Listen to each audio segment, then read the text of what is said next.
Hey guys, it's Brandon, and we're going to do a follow-up to yesterday's video. So a good analogy to keep in mind is my information stacks. So it's kind of like when you went to elementary school and learned math. That's true. And then you go on to middle school and high school and math gets more complicated. Doesn't mean that elementary school math wasn't true, but you can't solve all problems in life on only elementary school math, can you? Sometimes you need higher levels of math and higher levels of logic and reasoning. So let's see here. We talked yesterday about, I showed you where the tire locks up. I showed you how the ABS works on the car, even though you don't feel the ABS through the pedal. I showed you how the ABS happens on the car without being known to you, the driver, which is a really big problem because normally when ABS activates and a skilled driver feels the ABS through the vibrating pedal, the skilled driver lets off the brake a little bit and gets back on it gradually. He lets up and gets back on it quick.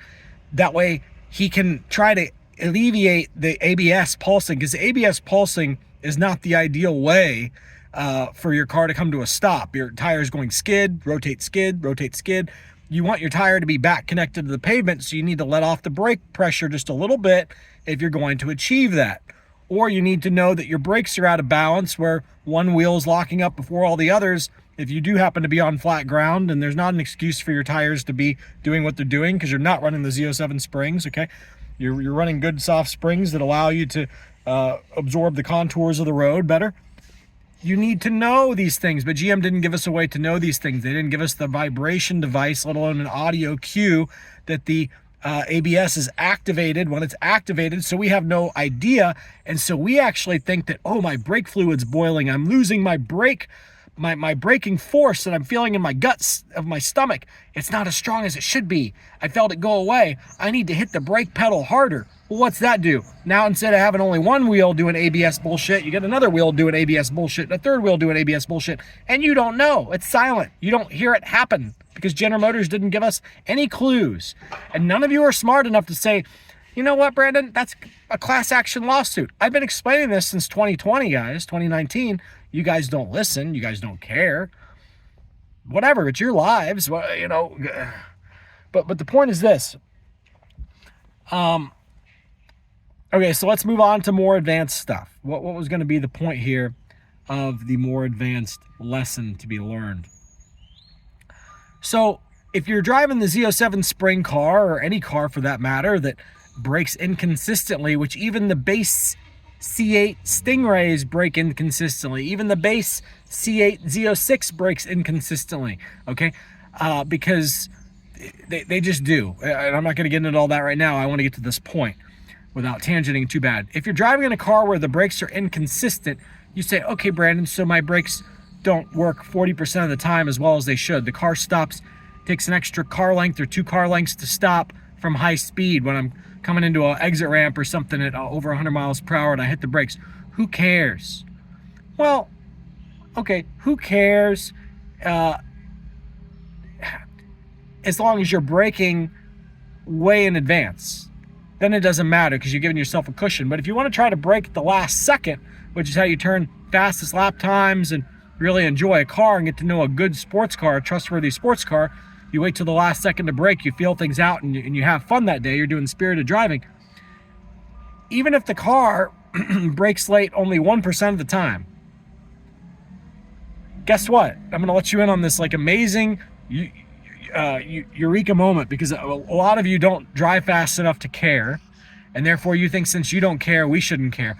But if you don't know when that 1% of the time is going to be, that one time when the car takes longer to stop, you don't know when that's going to be, and instead you gauge, you allot, you create the allowance of space that, oh, I only need this distance to stop and slow down before I make this turn, and all of a sudden the car backstabs you and it needs an extra 2 car lengths because all of a sudden the ABS is activating, which you don't even know it's activating.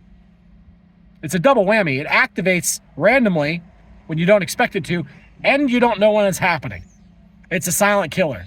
And I literally mean silent killer. K-I-L-L-E-R, Taj. K-I-L-L-E-R, Mark Royce. Silent killer. Because what the car does is, okay, so you don't stop on time that one time. You're just going to allot some extra space that one time when the car doesn't stop. There's just one problem. The same way you're not psychic to know when the ABS is activating because the car doesn't make any noise, you're not psychic to know when that one time is going to be or when that 40% of the time is going to be. So since I bought the ceramic brake Z06, I've had to I guess the better word to use is extend my braking distances. I can't stop as late in this car as I could with the steel brake car. Now, Brandon, GM marketing girls, they told us that the ceramic brakes are the bestest. I'm aware what they told you. I'm aware about the lies, guys. And Tad said it. I'm aware Taj lied too.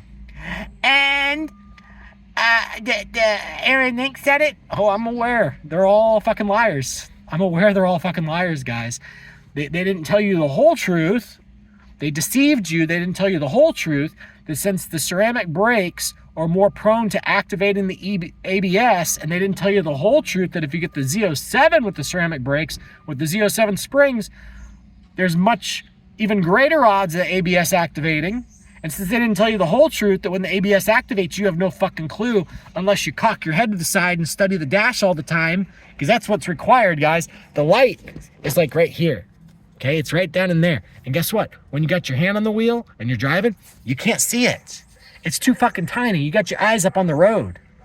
If they're gonna light up the dash, it needs to be like the whole background of half the fucking dash turns like bright purple or some crazy color where it's like, it doesn't need to be super bright, but it needs to be pronounced. It needs to be obvious where you don't have to have x-ray vision to see through your fucking hand, okay? And so, he's got an electric Crown Vic on big wheels. The car's completely silent. With a big stereo in it. Okay, but anyway, okay, but the point is this. They've deceived you 3 different ways. They didn't tell you that the ceramic brakes activate the ABS more often. They didn't tell you that the Z07 springs activate the ABS more often. And they didn't tell you that when the ABS activates, most of the time you're not going to have a single, you have no way of knowing that it happened. So it's like triple danger in the Z07 package car, triple danger. And since you're not psychic, I hate to break it to you, but you're not psychic to know which turns it's going to do it on and which turns it's not going to do it on, especially if you're driving on the random road and not some memorized track, okay? Since you're not psychic to know which turn it's going to do it on, which turn it's not going to do it on, you have to brake sooner. You have to give yourself more distance on every single turn. Every time you hit the brakes, every time somebody in front of you hits their brakes so that you don't rear end them, you have to give yourself the extra distance. But Road and Track tested the car to beat the Porsche in braking distance On its best attempt. On a flat fucking parking lot. Do you understand yet the problem, guys? What you're reading in Road and Track and what all these people are telling you that they tested is not what the car actually does. It's so fucking night and day, it's not even funny. Why are you the only one who thinks this, Brandon? Well, actually, before I had the Z07 package, or not Z07, before I had the ceramic brake car, I would never buy the Z07 package. Before I had the ceramic brake car, there were other people on YouTube telling me, hey, I'm a professional driver. I have affiliation with General Motors. I had a VIP high wing first round allocation, carbon high wing on a Z06, so you know the guy's not lying. And I think this car stops like shit. It's inconsistent. How do I fix this so that the ABS doesn't do this? I think it's worse than your car, Brandon. I think that ceramic brake cars are worse. I was like, I believe you. I don't know. And that's still my answer. I agree. I don't know how to fix it.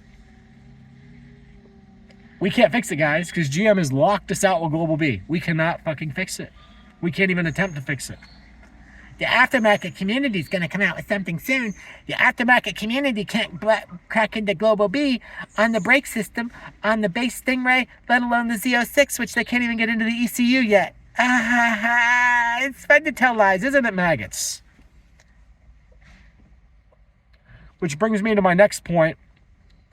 If General Motors didn't want their sales to be falling off on these cars, they would, like, let's say I was an executive at General Motors, I would be very calmly, politely telling the other executives, look, there's people like Brandon and these other people complaining about our cars. let's just come out with a fucking EDIF update. Even if it doesn't change the car for shit, let's just make it look like we're trying. And then let's go set a better ring time right after we release it.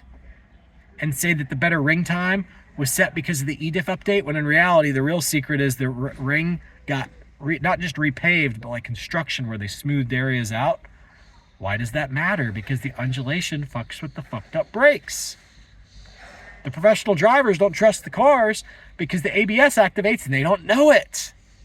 Because the undulations at the ring, the bumps at the ring. So they smoothed all those out. So the ring is no longer the ring, what it used to be. A 7-minute ring time at the ring is now, the person needs to run like a 6:55 to even be close to what 7-minute time used to be. Okay, because the ring is not the ring anymore. It's been smoothed out this last winter big time. But you guys aren't told that. But all the manufacturers basically paid the ring to make it real smooth. That way all these EDIF, ABS, BS, fly-by-wire cars stop glitching, and their pilots of these cars can set comparable ring times to the mechanical diff cars that are going extinct. Lamborghini got rid of all their mechanical diff cars so far. The STO and the Technica were both mechanical diff cars. The Aventador was a mechanical diff car. They're gone. It's all EDIFs now, guys. General Motors only offers a mechanical diff on the non-Z51. Porsche, you have to buy a 911 ST or a manual transmission GT3 or a GT3 Touring with the manual transmission, one of those three. And if you don't do that, you're not getting the mechanical diff in a Porsche, okay? Actually, they did come out with that new 911 T, I think is what it's called. The one that's the manual, Carrera. That might have a mechanical diff in it as well. It's a newer car. I hope it does. The point is this. The manufacturers are trying to deceive you guys that the cars are actually getting worse. The cars are getting slower. Why are they getting slower? Because you have to stop sooner. Otherwise, if you stop at the last moment, the 1% of the time or 40% of the time, or whatever percentage of the time, the car needs an extra 2 car lengths to stop, you're in the fucking woods. You swing wide on the turn and in the woods you go. Like the GM engineer. If this happened, Brandon, why aren't the GM engineers wrecking the cars then? They did. Their eyeballs got melted, 3rd-degree burns. You're so rude. You shouldn't talk about that. Actually, you just told me that if this was happening, then it would have happened to the GM engineers, and I'm just reminding you that I've answered that question for you, because I don't want to hear it again. Yeah, but that's rude for you to say that that happened. You asked the question, my low IQ maggots.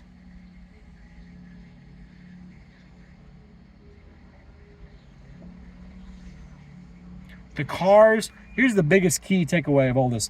The cars cannot get better as long as the vast majority of you are singing them praises. And the reason why most of you are singing them praises isn't because you consider yourself a great driver. It's because you believe the lies that people at Justin at Horsepower Obsessed have the slightest fucking clue what they're talking about. He's got the Z07 package and he swears the car stops faster now. He's full of shit. He's full of shit. He's a liar.